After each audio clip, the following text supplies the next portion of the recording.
My name is Sierra Callen, and for most of my life, I've been the background noise in my own family. That night, I sat near the sliding glass door at my sister Mallory's backyard party, nursing a glass of water, while the laughter swelled around me. The kind of laughter that stings a little. Too loud, too rehearsed. I'd heard it before. I knew exactly how it ended. Mallory was on a roll, telling some childhood story about how I once spilled orange juice on my third-grade teacher and cried like the sky was falling. She embellished, of course. She always did. And the crowd ate it up. My mother laughed the hardest. My father offered "That sounds like our Sierra," with a smirk. I didn't say a word. Then, cutting through the noise like a sharp wind through fog, came a small voice. "But she flies the jet!" The air shifted. Chairs stopped creaking. Forks froze mid-air. Mallory blinked down at her 10-year-old son. "What?" Liam turned to her, wide-eyed and unbothered. "Aunt Sierra flies the jet. She showed me. She wears the headset and everything." Mallory's mouth opened, but nothing came out. I took another sip of water, didn't nod, didn't confirm, just let the silence stretch, long and weighty. Some truths don't need to be shouted, especially when they come from the only person in the room who was actually paying attention. When you grow up with someone like Mallory, you learn to shrink early. She was the kind of child who demanded attention just by breathing. Blonde, loud, impossibly quick, with comebacks that made adults laugh and teachers overlook her cruelty. She always knew how to fill a room, and more importantly, how to empty me out of it. I was quieter, darker-haired, bookish. If Mallory was fireworks, I was static. People noticed her. They forgot me in the same breath. I used to think that was just how families worked. Some kids shine, others decorate the edges. Every school event became her stage. If I made honor roll, she'd win the talent show. If I learned to play piano, she'd choreograph a dance and perform it barefoot on Grandma's dining table. And somehow, the family framed it all as natural. "She's just got the spark," my dad would say, ruffling her hair. "Don't be jealous, Sierra," my mom would add, when I pulled back a little. "You're different. You're more grounded." Grounded. That word stuck like tar. I stopped trying to be seen after a while. The less I offered, the less they had to compare. And the quieter I got, the more they used my silence as proof that Mallory was the better one. By high school, she was prom queen. I was working part-time in the school library, trying to save up for flight lessons no one in the house knew I was taking. I never told them I was applying to aviation schools. I didn't think they'd care. Worse, I thought they might laugh. When I got my acceptance letter, I opened it alone in my car, outside the post office. I remember sitting there with it pressed against my chest, smiling like I'd stolen something. In a way, I had. A future that wasn't written by Mallory's spotlight. A version of myself untouched by the labels they'd given me. At family dinners, I kept it vague. Still working at the airport, I'd say. And they'd nod, already looking past me. Mallory would cut in with stories about her new kitchen remodel, her husband's promotion, her influencer collab with some skincare brand. I didn't interrupt. I never did. Being invisible had become familiar, comfortable even. But what they didn't know, what they never bothered to ask, was that while they were laughing at stories about the little sister who cried over orange juice spills, I was logging flight hours over 5 different countries. I was learning to navigate weather patterns and emergency landings. I was flying jets they couldn't pronounce the names of, and I never once thought of inviting them on board. My first solo flight was in an old Cessna 172, with faded blue stripes and a throttle that stuck slightly when you pushed it too hard. The kind of plane that teaches you humility, precision, patience. I was 19, hands shaking on the yoke, heartbeat loud in my headset. But when the wheels lifted and the earth slid away beneath me, I remember thinking, this is mine. No one else gets to touch this. It's strange how clarity lives at 10,000 feet. I trained in Arizona, far from the cold politeness of home. Far from the dinner tables, where Mallory's stories always landed louder than mine. The flight school was brutal, competitive. I worked 2 jobs, one in baggage handling at a local airport, another cleaning hangars at night, just to afford extra simulator time. I didn't complain. The silence suited me. It gave me room to become someone else. By 26, I had my commercial license. By 30, I was flying Gulfstreams for a private charter company that catered to CEOs, athletes, oil magnates. I met people whose names the world whispered, people who shook hands in boardrooms that decided nations. I never named names. It wasn't part of the job. The funny part? My family still thought I worked at the airport. Once, Mallory asked during a Christmas brunch, "So, do you like scan tickets or check luggage?" I just smiled and said, "Something like that." She moved on before I could explain. Not that I would have. Explaining meant opening a door I'd spent years learning to keep closed. My parents didn't ask. They were busy bragging about Mallory's latest home renovation and how Liam got into a competitive STEM summer camp. When I mentioned I'd be flying out of Nice the following week, they blinked. "Nice?"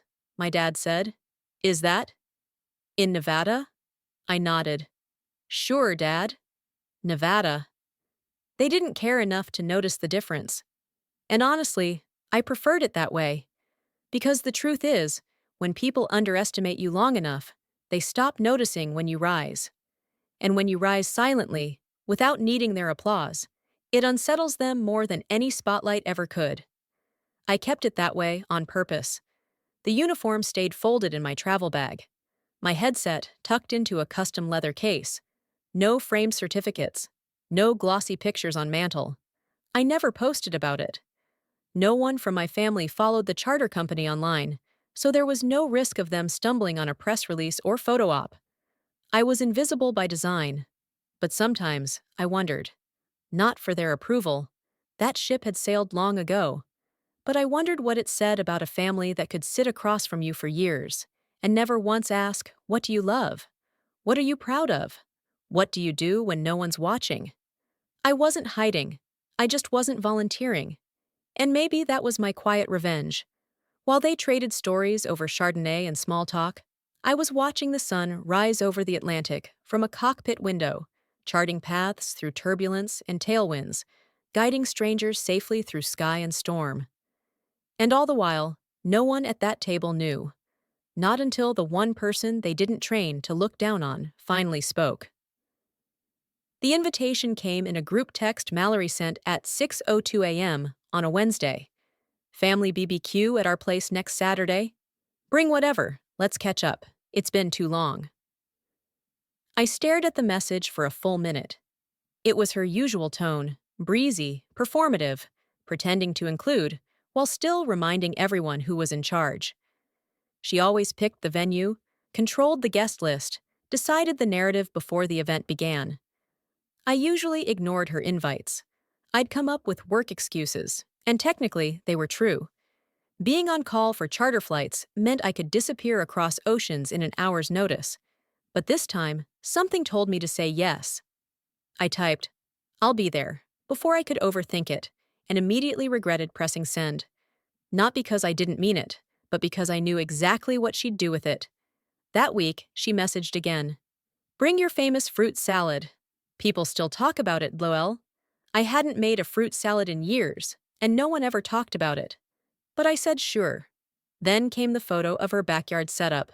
String lights, curated outdoor cushions. Liam's new soccer goal positioned like decor. Mallory was already staging the event like an Instagram shoot.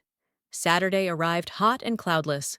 I wore a simple white linen shirt, slacks and flats, hair tied back. No makeup, no jewelry. I parked 2 blocks away, out of habit. Even now, I never liked the idea of showing up with anything they could judge. Her backyard was already full. Neighbors, cousins, old family friends. Mallory had a Bluetooth speaker playing some top 40 playlist, and she floated between conversations like she was running for office. She spotted me halfway through pouring a glass of rosé. "Well, look who decided to show up," she sang. "And right on time to help with the corn. You always were the quiet, reliable one." I smiled. "Nice to see you too, Mallory." She handed me tongs like it was a game, like she still had the power to cast me into the role she needed me to play. The helper, the harmless background. I took them because I wasn't here to argue. I was here to observe. The usual dance played out, Mallory telling stories at full volume, always the protagonist, our parents beaming whenever she mentioned her son's school scores or her husband's real estate wins. When I chimed in with a nice weather, no one replied. At one point, she introduced me to a neighbor with a laugh. "This is my sister, Sierra. She works something with planes, right?" I nodded. Something like that. The woman smiled politely and moved on.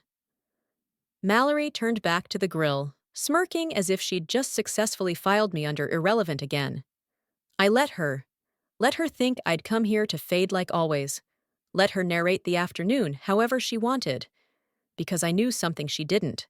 Liam, her 10-year-old son, had spent last Thanksgiving weekend with me when Mallory and her husband went on a cruise. I'd taken him to the hangar, let him sit in the cockpit, let him wear my spare headset. I'd shown him what I did, not for credit, but because he asked. He had looked at me, wide-eyed, and whispered, "You fly this?" And I had said, "Every week." He hadn't forgotten. The sun had started to dip behind the fence, casting long amber lines across the patio. People had settled into the second round of drinks, the kind that made their laughter louder and their judgment looser. That was always Mallory's favorite time, when she could turn the spotlight into a weapon and call it just teasing. She sat on the wicker bench near the fire pit, glass of wine in hand, surrounded by an eager semicircle. I saw it coming the moment she leaned forward, with that grin she always wore, when she was about to offer a story everyone else was too polite to challenge. "You guys remember when Sierra got lost in the grocery store for, like, an hour?" she said, looking straight at our aunt. She cried so hard, the store manager had to give her a free lollipop just to calm her down. And she was, what, 8? I didn't answer. I didn't even flinch. Someone laughed. "My uncle, I think." Another chimed in. "Sierra? Really? I can't picture that," Mallory continued. Animated now. She was always so dramatic about the smallest things. I mean, even in school. Remember the time she refused to present her science fair project and just stood there frozen? That was peak Sierra. I stared at my half-full glass of water. Still, clear. My name was being passed around like a party trick, and everyone was too used to the taste to question it. Except one. Liam was sitting cross-legged on the edge of the lawn, holding a half-eaten popsicle and watching his mother closely. He wasn't laughing. He wasn't smiling. His small eyebrows were drawn in just enough for me to notice. Then he stood up. "Mom!" he said, not loudly, but clear enough. Mallory paused mid-sentence. "What, sweetie?" He walked over and looked at her, puzzled. "Why are you making fun of Aunt Sierra?" Mallory blinked, thrown. "I'm not, baby. We're just telling funny stories. It's all in good fun." "But?" He turned toward me, then looked back at her. "She flies the jet." Silence. Real silence. The kind that presses against the skin. Glasses paused mid-sip. Chairs creaked. Someone coughed and didn't finish the sound. Mallory's smile faltered. "She what?" a cousin asked, half laughing, like he wasn't sure if this was part of the act. Liam nodded. "She took me to her airport. She let me sit in the seat with all the controls. She said she flies people around the world. She's a pilot." Mallory opened her mouth, closed it. My father's head turned sharply. My mother's brows furrowed like she'd heard something in a language she'd long forgotten. I didn't move. I didn't confirm. I didn't deny. I just let it land. Let it hover. Let it settle on their shoulders, like a truth too heavy to laugh off. No one knew what to say. It was the kind of silence that didn't just fall over a room. It stayed. Thick. Awkward. Clinging to the air like smoke after something burns. I'd seen that look before, in cockpits, when a system failed mid-air and the crew had 3 seconds to process it. But here, the only system that had failed was their narrative of who I was. Mallory still hadn't blinked. She stared at Liam like he'd betrayed her. Her carefully curated image, the fun, witty older sister with the pitiful, invisible sibling, had cracked in front of her own son. And worse, she didn't see it coming. My mother slowly set down her drink, clearing her throat like she might reclaim control of the moment. Sierra, honey? I didn't know you were flying those kinds of planes. I smiled gently. You never asked what kind of planes. My father gave a dry little laugh, trying to lighten the mood. Guess you've been full of surprises. No, I said simply. You've just been full of assumptions. There was nothing cruel in my tone. Just the kind of stillness that comes from years of being overlooked and misunderstood. Until you learn that correction isn't owed. It's optional. Aunt Valerie chimed in, nervously cheerful. Well, I think it's wonderful. I mean, not many people do what you do, right, everyone? The room mumbled something like agreement, though no one met my eyes. Because to do that would mean acknowledging how long they'd been looking past me, and I wasn't interested in forced compliments. Not tonight. Liam came over and stood beside me again, like he knew I needed something steady to hold on to, even if I didn't reach for it. He was quiet now, but his presence was loud in the way only honesty can be. I caught Mallory's gaze. For the first time in my life, she looked smaller than me.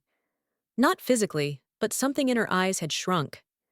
There was confusion there, and beneath it, something close to fear?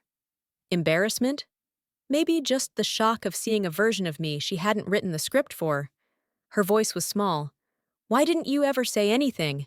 I tilted my head, considered answering for real. Then I settled for the truth. Because you never made space to listen. The words hung there. No one tried to dismiss them, not even her. I stood, brushing invisible wrinkles from my shirt. Liam looked up, hopeful. Are you leaving? He asked. I think I've been here long enough. His shoulders drooped a little. Will you come back? I crouched slightly, so only he could hear me. That depends. You still want to learn what all the switches do? His face lit up. Yeah. Then maybe, I said. One day. I ruffled his hair and turned toward the gate. I didn't need to storm out or make a statement. The silence behind me said everything. This time, it didn't feel like emptiness. It felt like consequence. And no one stopped me. They just watched, like passengers who just realized someone else had been flying the plane all along. The morning after the barbecue, I was 37,000 feet above the Atlantic, wrapped in a silence I had chosen. Up here, there were no questions like, "What do you do again?" No dismissive laughter. No rewrites of my life served as punchlines. Just sky, light turbulence, and trust. Trust from people who handed me their lives without knowing my name. I sat in the cockpit, hands steady, voice clear, focused. That's where I belong. Not at folding chairs in someone else's backyard. Not in conversations that mistake silence for emptiness.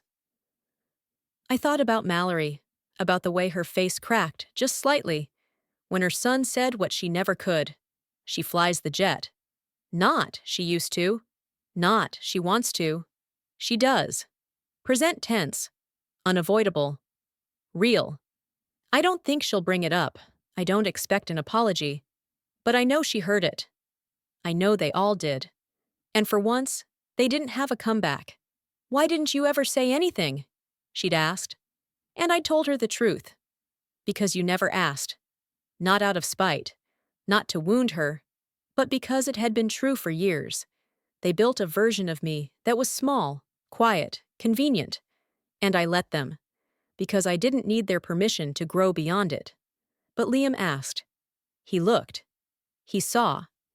And in one moment, he reminded them of everything they had missed while they were too busy talking over me. That's what stayed with me the most.